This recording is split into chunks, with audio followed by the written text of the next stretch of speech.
2 Coríntios capítulo 9. Ora, quanto à assistência a favor dos santos, é desnecessário escrever, porque bem reconheço a vossa presteza, da qual me glorio junto aos macedônios, dizendo que a Acaia está preparada desde o ano passado, e o vosso zelo tem estimulado a muitíssimos.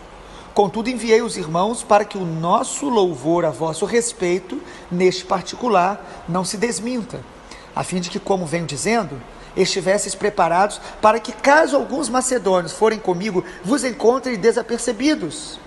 Não fiquemos envergonhados, para não dizer vós, quanto a esta confiança. Portanto, julguei conveniente recomendar aos irmãos que me precedessem entre vós e preparassem de antemão a vossa dádiva, já anunciada, para que esteja pronta como expressão de generosidade e não de avareza. E isto afirmo: aquele que semeia pouco, pouco também ceifará. O que semeia com fartura, com abundância também ceifará. Cada um contribua segundo tiver proposto no coração, não com tristeza ou por necessidade, porque Deus ama quem dá com alegria. Deus pode fazer-vos abundar em toda graça, a fim de que, tendo sempre, em tudo, ampla suficiência, superabundeis em toda boa obra, como está escrito: distribuiu, deu aos pobres, a sua justiça permanece para sempre. Ora, aquele que dá semente ao que semeia, e pão para alimento, também suprirá e aumentará a vossa sementeira, e multiplicará os frutos da vossa justiça, enriquecendo-vos em tudo para toda generosidade, a qual faz que por nosso intermédio sejam tributadas graças a Deus. Porque o serviço dessa assistência não só supre a necessidade dos santos, mas também redunda em muitas graças a Deus, visto como na prova dessa ministração glorificam a Deus pela obediência da vossa confissão quanto ao Evangelho de Cristo, e pela liberalidade com que contribuís para eles e para todos, enquanto oram eles a vosso favor com grande afeto, em virtude da superabundante graça de Deus que há em vós, graças a Deus pelo seu dom inefável. Capítulo 9 de 2 Coríntios, superando as tribulações, semeando no reino de Deus. Semeando no reino de Deus. O reino de Deus tem princípios, e um princípio elementar é semeadura. Deus colocou Adão e Eva no jardim e falou: cultivem a terra. Em toda a Bíblia, Deus nos ensina a semear. Semear. E quando a Bíblia fala de semear, ela está falando tudo que a gente fizer. Palavras são sementes, ações são sementes, ofertas são sementes, obediência é semente. Todos os dias eu e você estamos plantando. Orações são sementes. Todos os dias eu e você estamos de alguma maneira semeando ou regando, para que nós tenhamos a colheita de Deus na nossa vida, para que nós possamos colher a herança, as promessas de Deus. Há um princípio: semeie. Mas eu estou passando um momento muito difícil. Estamos olhando para 2 Coríntios e percebendo que essa carta nos ensina a superar as tribulações. Não importa o momento que você estiver, tribulação, ferida, decepção, traição, nunca pare de semear. Promessa que os salmos declaram para a gente: quem sai andando e chorando enquanto semeia. Não deixe suas lágrimas impedirem você de obedecer a Deus, de falar palavras boas, de ter atitudes que são de obediência a Deus, que glorifiquem a Deus. As nossas aflições, geralmente elas nos limitam a olhar para o nosso redor. Quando nós estamos com alguma aflição, nós olhamos só para nós mesmos. Mas geralmente, quando a gente no meio da dor começa a abençoar outras pessoas, semear em outras vidas, geralmente esse é o início de uma cura. Geralmente, quando eu estou sofrendo algo e começo a olhar para outros e abençoar outros, a cura de Deus na minha vida, ela é acelerada, porque tira os meus olhos de mim mesmo, me liberta do egoísmo, que muitas vezes acaba vindo, ou a autopiedade que acabam vindo quando nós estamos sofrendo. Isso está muito claro em Isaías 58. Isaías 58 diz que o povo jejuava, orava e Deus não ouvia. E eles perguntam, por que, Senhor? E em capítulo 58 de Isaías, no versículo 8, Deus vai dizer o seguinte: olha, se vocês abrirem o coração para o faminto, se vocês tratarem com justiça os que estão oprimidos, a cura de vocês virá apressadamente. Deus nos cura das nossas dores de maneira mais rápida quando nós decidimos semear em outras pessoas, mesmo no meio das dificuldades. É a diferença que muitos comparam do Mar Morto para o Mar da Galileia, lá em Israel. O Mar Morto, a densidade de sal é a maior que existe, não há nenhuma vida, nem peixe, nem planta que sobrevive ali. Tem um tipo de alga que eles dizem que está começando a brotar devido a águas de chuva que estão vindo, e o Mar Morto tem diminuído muito. Mas o exemplo é o seguinte: o Mar Morto, a gente gosta de dizer, é morto, não tem vida, porque ele só recebe água do Rio Jordão, não há saída de água, ele só recebe. Quando a gente só recebe, geralmente nós vamos morrendo espiritualmente. Já o Mar da Galileia, o Rio Jordão passa por ele, ele recebe água e ele tem uma saída de água, e é um mar extremamente bonito, com muitos peixes, com muitas plantas, um mar que tem vida. Lógico que a gente chama de mar, os dois são grandes lagos. O que isso mostra pra gente? Existem dois tipos de pessoas: o Mar da Galileia e o Mar Morto. Quem só recebe, geralmente vai se tornando uma pessoa infeliz. Grande alegria na vida é quando a gente abençoa outros, e mesmo quando nós estamos passando por dificuldades e conseguimos abençoar alguém. Quero então comparar 2 Coríntios 9, falando sobre sementes, pelo menos 4 verdades que eu quero afirmar. Em primeiro lugar, nós precisamos semear bom testemunho, mesmo no meio das nossas batalhas. Semear bom testemunho. Paulo está elogiando a igreja de Corinto.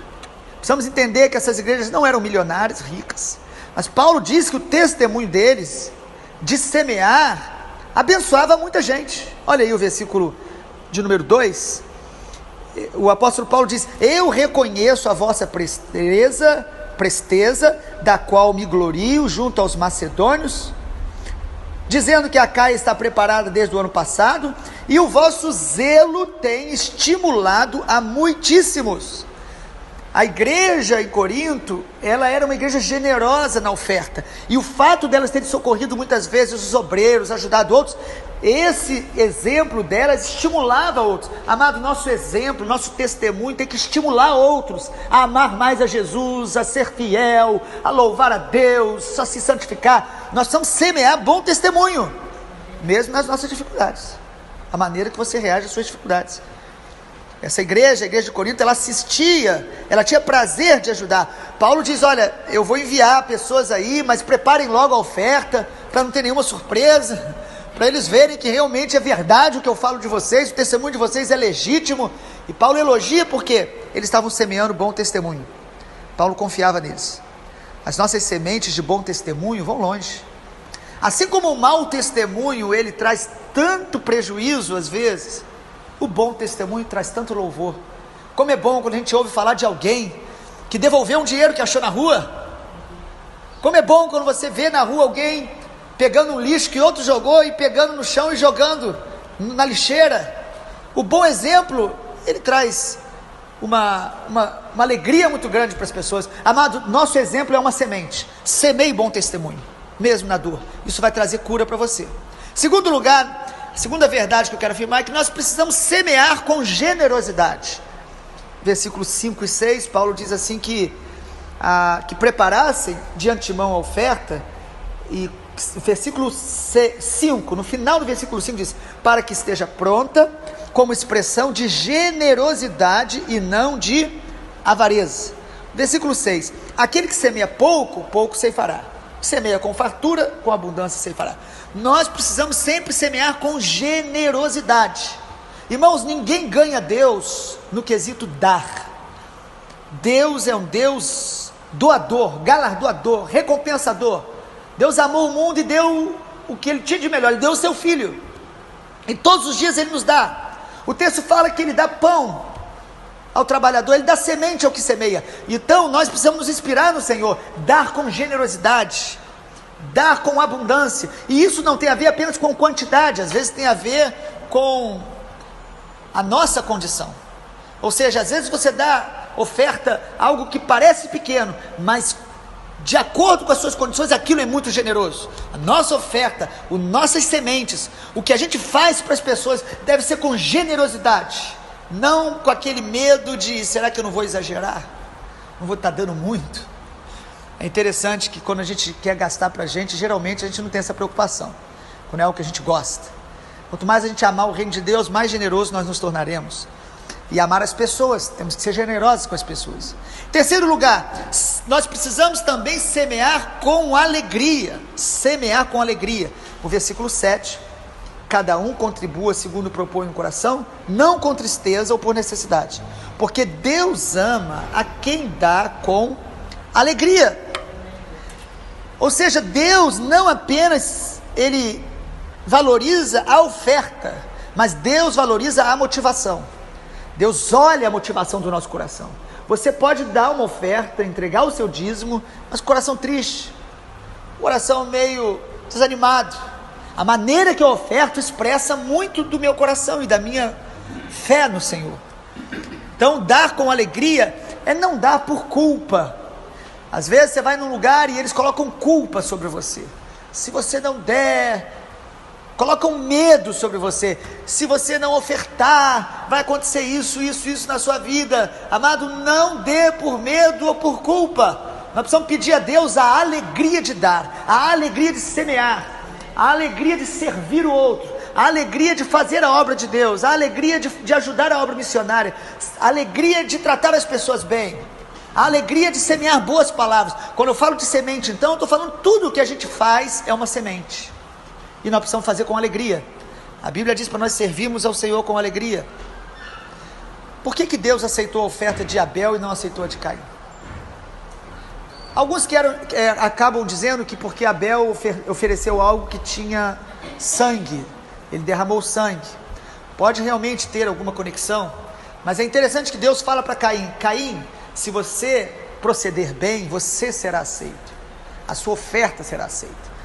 Na verdade, parece que o que Deus não recebeu não foi apenas a oferta, mas foi o coração de Caim. Deus quer o nosso coração. A maneira que eu faço as coisas deve ser inspirada pelo amor a Deus, pela alegria. Muitas pessoas que serviram a Deus, que se envolveram com o ministério, que já foram pessoas de oração, pessoas que já trabalharam no reino, já ajudaram os pobres. Muitas pessoas no meio do caminho se frustram, se decepcionam com pessoas, com a vida, e às vezes até se entristecem com Deus e param tudo. Por causa da dor, param tudo. Mas, amado, muitas vezes as nossas dores e os nossos desertos vão ser provas para a nossa verdadeira motivação. Porque quando a nossa motivação é agradar a Deus, nós vamos fazer com alegria, mesmo quando o homem nos decepciona, mesmo quando não temos respostas de Deus, mesmo quando o que a gente está passando, nós não conseguimos ouvir Deus diante da nossa dor. Mas nós vamos semear, porque o que nos motiva a semear não são as circunstâncias, mas é o conhecimento de Deus que nós já temos. Nós não damos para adquirir algo de Deus, nós damos porque Deus já nos deu o seu próprio Filho, o seu Espírito. Ele está conosco todos os dias. Para quem ama o Senhor, servi-lo não é uma maneira de adquirir algo, mas é uma resposta de gratidão por um dia ter conhecido o Senhor. Servimos ao Senhor porque um dia Ele se revelou a nós, um dia Ele nos tirou lá do lamaçal, um dia Ele nos resgatou, por isso somos devedores dEle até a eternidade. Servimos a Deus com alegria, não por culpa, não por medo, não por tristeza, alegria. E o fazemos com a motivação única e exclusiva de que o nome dele seja glorificado. Por isso eu posso estar sofrendo, mas eu vou dar glória a Deus com a minha conduta, com a minha obediência. Eu vou fazer para a glória dele. Olha o versículo de número 11, diz assim: olha, enriquecendo-vos em tudo na generosidade, por nosso intermédio, para que por nosso intermédio sejam tributadas graças a Deus. Porque quando você semeia na vida de outra pessoa, semeia a sua palavra, semeia o seu tempo, semeia o seu carinho, o seu amor, o nome do Senhor é glorificado. Quando você sonega essas coisas, você está sonegando glória para Deus. Você está adorando e idolatrando a sua ferida, o seu problema, você mesmo. Eu estou num momento muito mal, então eu não posso fazer nada por ninguém. Querido, você só está atrasando a sua cura. Semeie o seu tempo, semeie seu amor, semeie sua palavra, semeie aquilo que você tem. Deus te deu algo de bom para você semear e compartilhar com outros. Para quê? Para quê? Eu estou assim, para que o nome do Senhor seja glorificado.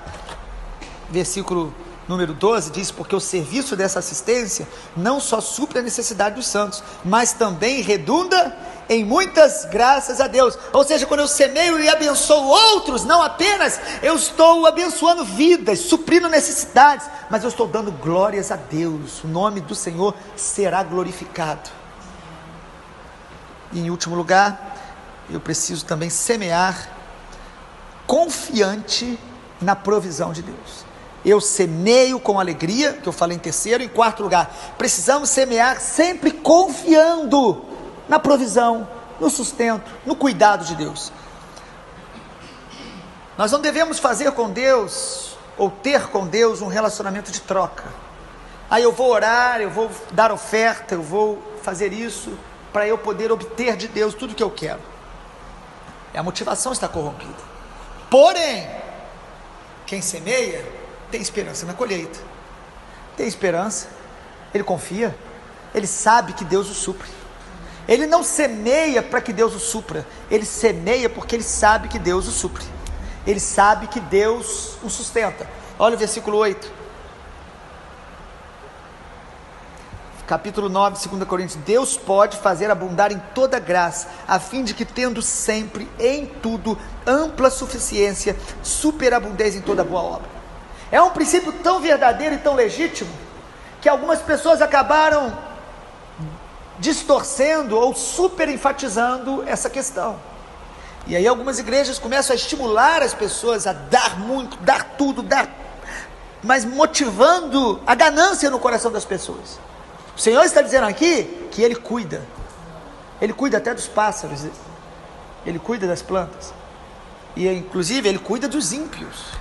Porém Ele está dizendo aqui que quem oferta e semeia, o faz confiante que o Senhor é quem supre. Por isso que nós damos, não para obter algo, mas confiando que Deus sempre vai nos suprir, vai nos surpreender. Por isso podemos dar com generosidade, por isso nós não vamos ficar retendo para nós, para poder estar armazenando mais riqueza, lucro. Nós queremos dar, porque o Senhor nos dá, e Ele dá semente ao que semeia. Quanto mais você semeia, mais você vai receber sementes para continuar semeando, para que o nome do Senhor seja glorificado.